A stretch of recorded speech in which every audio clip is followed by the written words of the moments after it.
Ռուս-ադրբեջանական գաղտնի պլանը Վարասյունին գրել է 2023 թվականի աշնան վերջին Ադրբեջանը պիտի հարձակվեր Սյունիքի վրա եւ զորք մտցներ Մեղրու շրջան, որից հետո մեկ պայմանով պիտի հետ քաշվեր, որ ադրբեջանական զորքին Մեղրու շրջանում փոխարինեին ռուսական զորքերը եւ Մեղրիով միջանցք տրվեր։ Այսինքն 2020 թվականի նոյեմբերի 9-ի եռակողմ հայտարարության 9-րդ կետը։ Այսինքն Լեռնային Ղարաբաղից, Արցախից ռուս ճակերտավոր խաղաղապահները կամ դրանց մի մասը պիտի մտներ Մեղրու շրջան։ Փաստորեն Մեղրու շրջանը պիտի ուժով պոկվեր Հայաստանից, քանզի Հայաստանը խաղաղ ճանապարհով Մեղրին դե յուրե չի տալիս։ Սա էր ռուս-ադրբեջանական գաղտնի պլանը։ Հաշվարկն այն էր, որ հայերը ստիպված կհամաձայնեին Մեղրու շրջանում նոր ռուսական զորքերի ավելացմանը, ադրբեջանական զորքերին գոնե հեռացնելու համար։ Գումարած ռուսներին ՖՍԲ-ին միջանցք տալը։ Այս գաղտնի պլանը 2023-ին չիրականացավ, որովհետև ԱՄՆ-ն կոշտ կերպով զգուշացրեց Ադրբեջանին։ ԱՄՆ-ն կանխեց այս ռուս-ադրբեջանական պլանը, թե ինչու այլ վերլուծության թեմա է։ Ռուս-ադրբեջանական դաշինքը Թրամփի վերընտրվելուց հետո կրկին ցանկանում է իրագործել այս պլանը, կրկին հենվելով 2020 թվականի նոյեմբերի 9-ի եռակողմ հայտարարության 9-րդ կետի վրա։ Ռուս-ադրբեջանական այս գաղտնի պլանին օժանդակում է նաև Քաջարանում գործող ԶՊՄԿ-ն զավթած ռուսական հանքային կլանը։ Ուստի շատ կարևոր է նաև սրա համար Հայաստանի կողմից օր առաջ դե յուրե դադարեցնել արդեն չգործող 2020 թվականի նոյեմբերի 9-ի եռակողմ հայտարարությունը։ Ինչպես արդեն բազմաթիվ անգամներ գրել եմ, քանի դեռ Սյունիքում ռուս զինվորները կան, ռուս-ադրբեջանական դաշինքը անընդհատ փորձելու է իրականացնել Սյունիքի հանդեպ իր այս պլանը։ Այս գաղտնի պլանը չեզոքացնելու մյուս կարևոր գործոնը Սյունիքում օր առաջ ֆրանսիական եւ հնդկական ռազմական ներկայություն տեղադրելն է։ Սյունեցին օր առաջ տեր պիտի կանգնի իր հողին, սա չափազանց կարևոր է։ Վարասյունի միջազգային իրավունքի մասնագետ վերլուծաբան, Նիդերլանդներ 3003 2025 թվական։ Այսօրվա Նիկոլը այս չի, իրա շուրջը այդ չեն, նախկին Քոչարյան, Սերժ Սարգսյան, նույնիսկ Լևոն Տեր-Պետրոսյան, իրանք արդեն հին են, նոր սերունդը այս ամեն ինչը հասկանալով պետքա խառնվի քաղաքականությանը, եթե դու չես քաղաքականություն անում, այսինքն որոշումներ կայացնում, քո փոխարեն այլոք կանեն, քեզ կներկայացնեն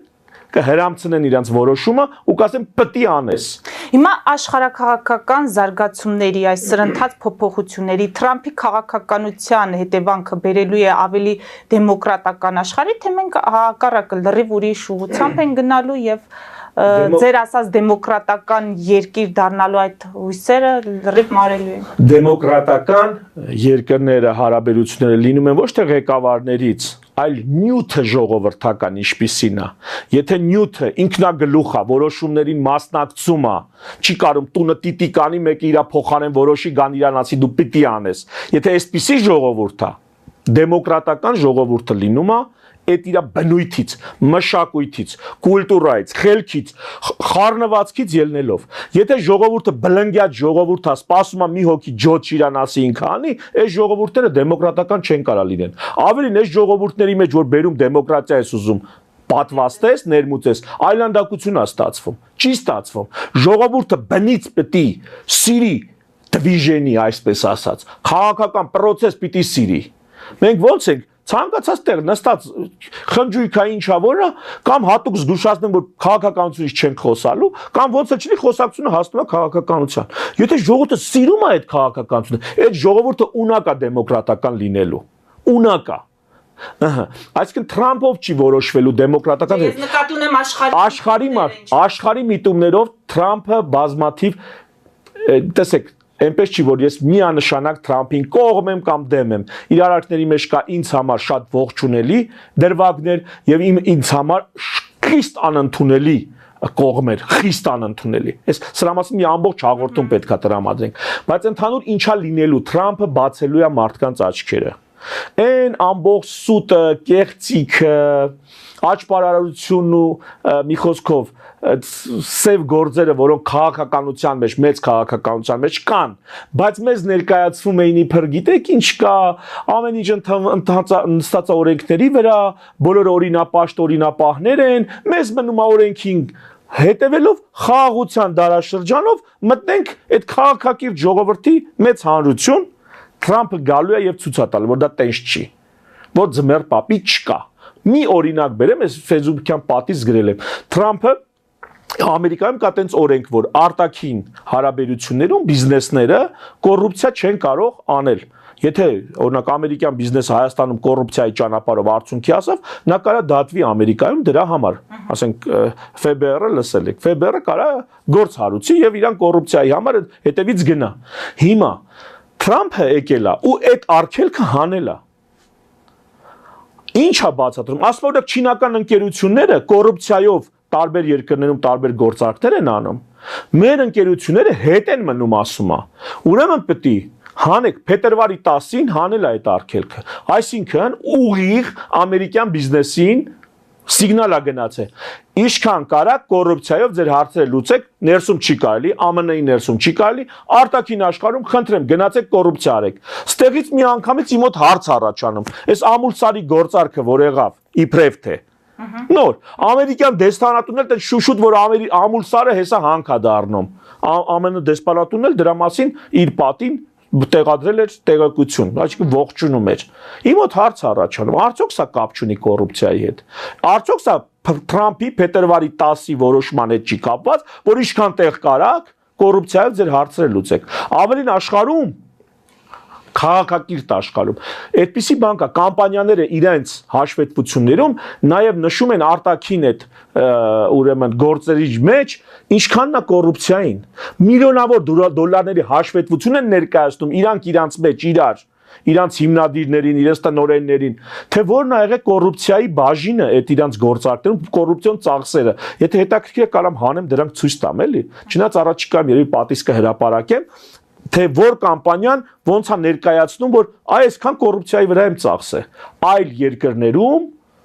մերպես երկրներում կներեք այսպես արտահայտվելու համար կոռուպցիայի վրա այսքան փող եմ ծախսել, որ այս գործարքը կարողանամ կնքեմ կառավարության հետ կամ այլ բիզնեսների հետ հարաբերություններում։ Հիմա մեր եզրահանգումը ո՞րն է։ Եզրահանգումը, որ Թրամփը բացելու է մարդկանց աչքերը։ Դա միշտ չի որ լինելու է հաճելի։ Դա լինելու է դառը ճշմարտության մասին տեղեկություն, բայց ժամանակն է ուշ է նույնիսկ, որ մենք իմանանք աշխարհը ոնց է աշխատում։ Իսկ այդ աչքերը բացելը բերելու է խաղաղության հակամարտությունների կանգնեցման, թե հակառակը։ Այդ աչքերը բացելը ընդհանրապես մեր ժողովրդի համար, ինձ համար էլ մեր ժողովուրդն է առաջնային։ Թրամփի համար Ամերիկան առաջնային, իմ համար Հայաստանն է առաջնային ու հայաստանցին առաջնային։ Դա բերում է նրան, որ հայաստանցին այլևս այս լոբիստներ ունենք, չէ՞, աչուձախ, որոնք մեկը, չգիտեմ, ռուսների լոբիստն է, մեկը արևմուտքի լոբիստն է, ամեն մեկը գովում են նա նրան։ Այդ մեր ժողովուրդը հայաստանցին հասկանալ է, որ այս լոբիստները ընդհանրապես հեքիաթ են պատմում։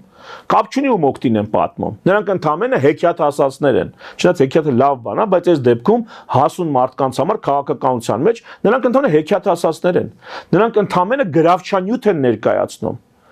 Թրամփի օրոք դա կերևա։ Այդ մեծ քաղաքականությունը ցույց կտա իրականում ինչեր տեղի ունենում։ Ուկրաինայի հետ այսօր ինչ տեղի է ունենում, պատերազմը չսկսած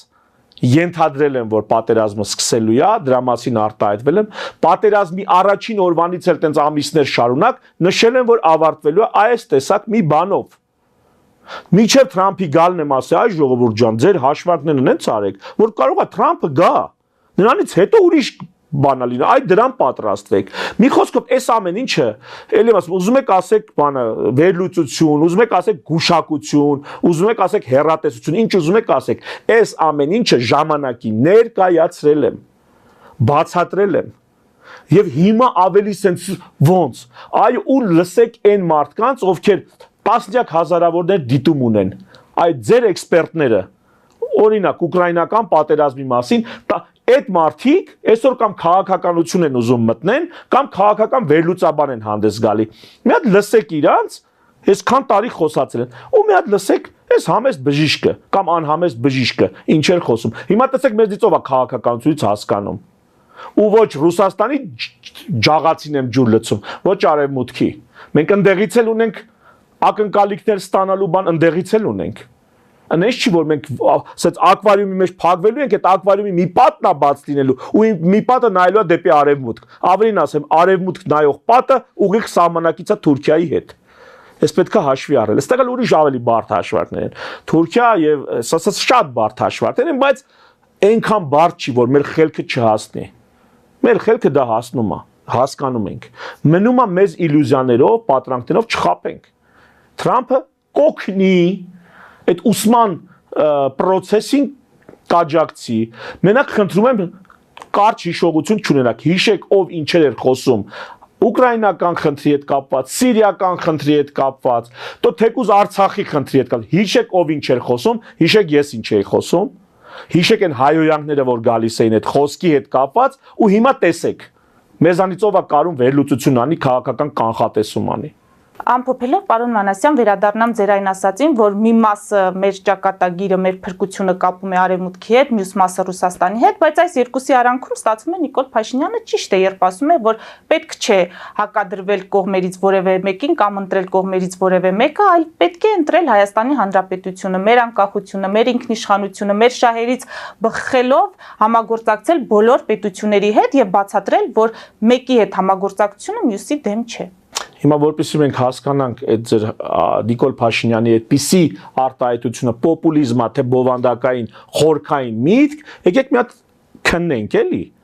Եթե Հայաստանը իրոք ինքը ասում է, պետք է բոլորի հետ համագործակցենք, մեր շահերից ելնելով, բախի չի դուրս գալի բանը այդ տնտեսական միությունից, ասի ես նեյտրալություն եմ պահում։ Ինչի ասում, ես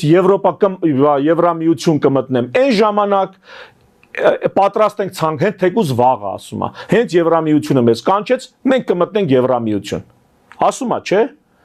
Մաքսային միությունից դուրս չի գալի չէ նեյտրալություն չի հայտարարել չէ ոչ ոքին չմիանալու ստատուս չի հայտարարել չէ չի ասել չէ բա ոնց է ինքը իբրև թե Հայաստանի շահերով ինքը փաստացի ռուսական ուղեցրի մեջ մնալով պոպուլիզմ անում Եվրոպայի օգտին բայց գործով Ռուսաստանի ուղեցրի մեջ մնալով Գոնե ասի ես հա Ռուսաստանի ուղեցրի մեջ եմ որոշ է ստեղ եմ մտնում դրա համար տնտեսական շրջանառությունը մեծացնում եմ հասցնում եմ այսքան թող ասի ասեմ պոպուլիզմ չի մարդը մտածում է տղամարդավարի ասում է բայց նա պոպուլիզմ անում նա ով իրոք այդպես է իրան պահում նա պիտի ուրեմն ասի ես նեյտրալ եմ ընկեր Ես նեյտրալ եմ։ Նեյտրալության գալու պահը պետք է հասունանա, պարոն Մանասյան։ Ուրեմն սուտ է ասում։ Դե եկեք փակենք այդ թեման։ Ուրեմն սուտ է ասում։ Ուրեմն նա կոնկրետ պրո-ռուսական քայլերով, պրո-եվրոպական խոսույթով յալա է գնում։ Մանևրում է։ Ինչքան ժամանակ։ Մինչև Ռուսաստանի գլուխը կխախանդվի։ Ռուսաստանի գլուխը խախանդվեց, բանա փոխվելու նրա ասացի մեջ էլ, արածի մեջ էլ կտեսնեք։ Սխմելուց, որտեղից որ մի քիչ շատ սեղմեցին, չունի կոշտություն, նրա քաղաքականությունը չունի ամրություն։